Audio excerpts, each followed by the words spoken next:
Hi guys, good evening. Guess what? I am here with the very last story in our Dreams and Miracles book. I told you guys we are getting close to the end. Well, this is our very last story that I'm going to read to you tonight out of Anne Spangler's Dreams and Miracles book, our last true story from this book. Then I'll be passing it on for someone else to enjoy. I think we've enjoyed many great stories out of it together. I hope someone gets it that will enjoy it just as much as we have.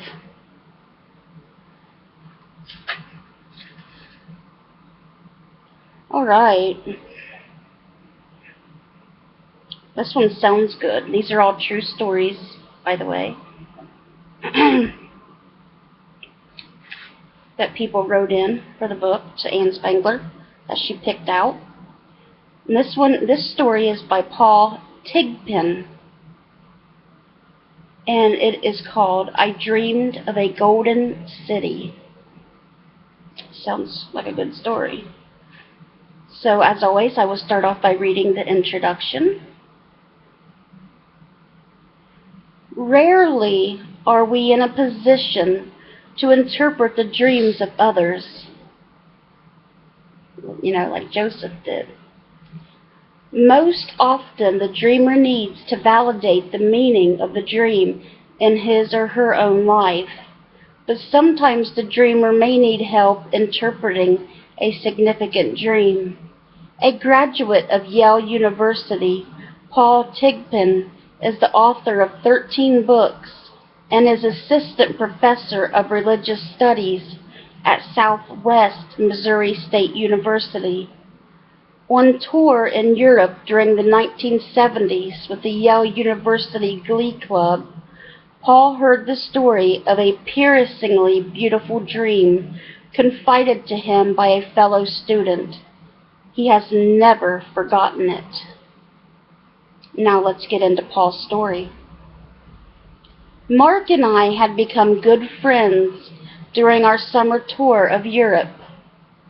He was a nice Jewish kid from New York who knew so little about his religious heritage that he wouldn't have recognized Moses if he spotted him strolling through the Red Sea.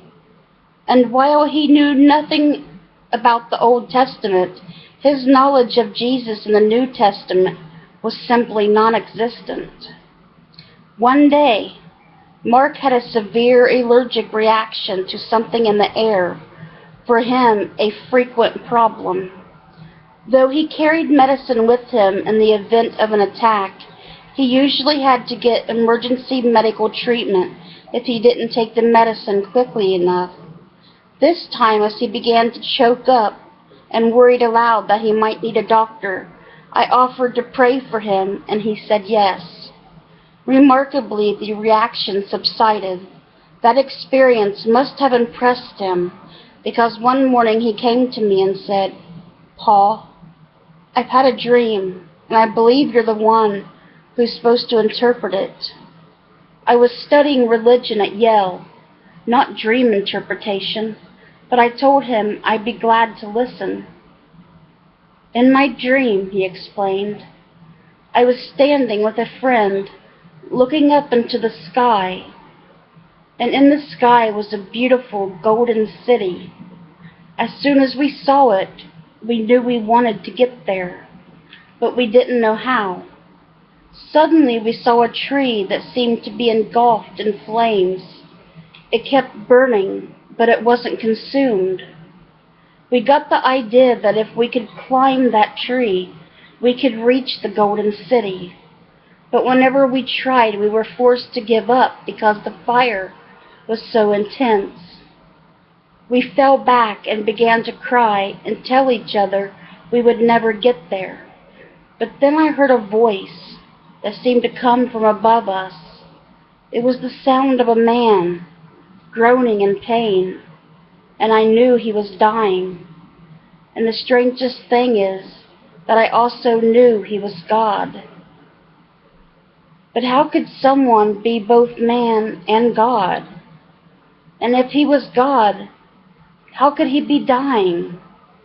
I kept asking myself. When the groaning stopped, I knew the man was dead, and suddenly I thought that maybe we could make it to the Golden City after all.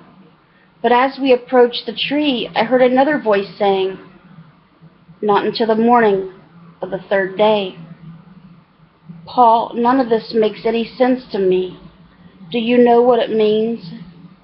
I was so astonished by the dream that I blurted out, "Well, you're Jewish, aren't you? Don't you know the story of Moses and the burning bush?" He didn't. The Old Testament, I explained, tells how God appeared to Moses in a bush that burned without burning up. The burning bush represents the presence of God, and Scripture talks about the Golden City being the kingdom of heaven, waiting for us. But we can't make it there on our own efforts, because we lack holiness. In your dream, the fire in the tree represents the holiness of God. Without being purified, the fire would destroy us before we reached heaven. But what about the man who was also God, he asked. Don't you know that Christians believe Jesus was both man and God, and that he was crucified? He didn't know. Christians believe, I continued, that Jesus had to die on a cross, a tree, before the way would be opened for us to heaven. Furthermore,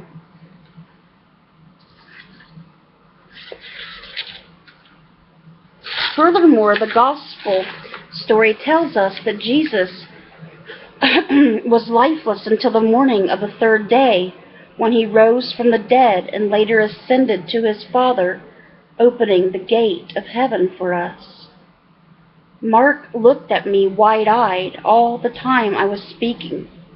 Despite asking me to interpret his dream, he was astonished that it made sense to me. After that, we lost touch, and I don't know what became of him. But I know one thing. That dream came from a source totally beyond Mark. While he was sleeping, God lifted the curtain between heaven and earth so that Mark would one day be able to choose a way to reach the city in his dream.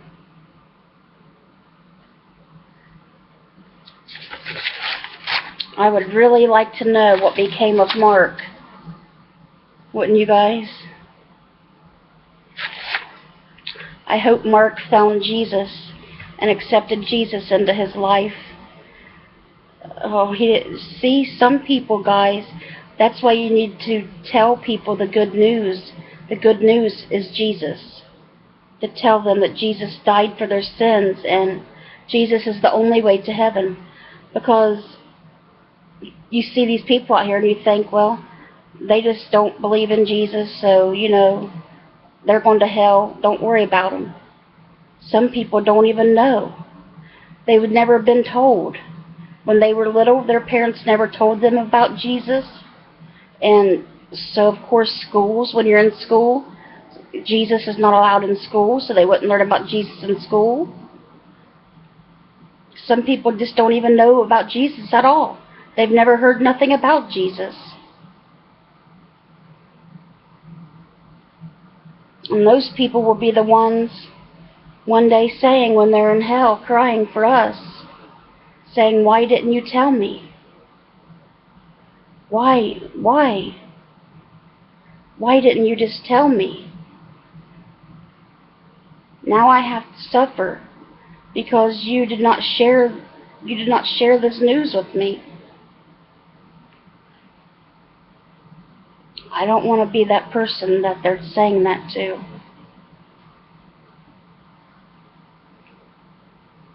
So never judge anyone. And always share the good news, because you don't know. That person may have just never even heard it before. Just like Mark.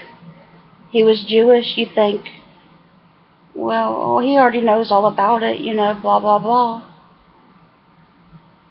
Didn't know one thing.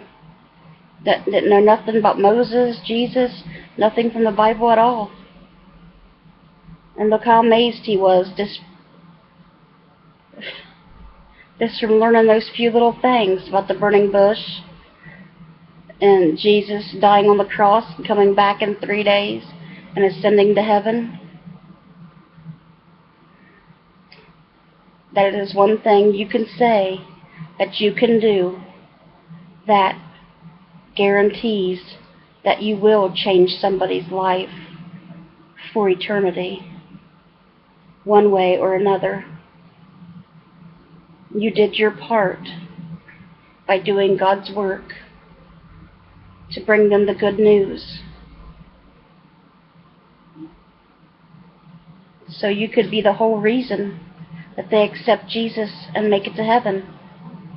And if they choose not to, then at least you know you tried. You gave them the good news. And if they decide not to accept Jesus in their hearts, then they'll have to answer for that. But you've done your good work by spreading the news of Jesus and telling them about Jesus. So God will be very happy with you. So love everyone, guys. Treat everyone special. And tell everyone you can about the good news. This is our last story out of the book, guys. Officially closing the book. I'm going to have Sherm put it down in the lobby when he goes to check the mail Monday. So, say bye to our Dreams and Miracles book by Ann Spengler. Sherm, what's your mom? Goodbye.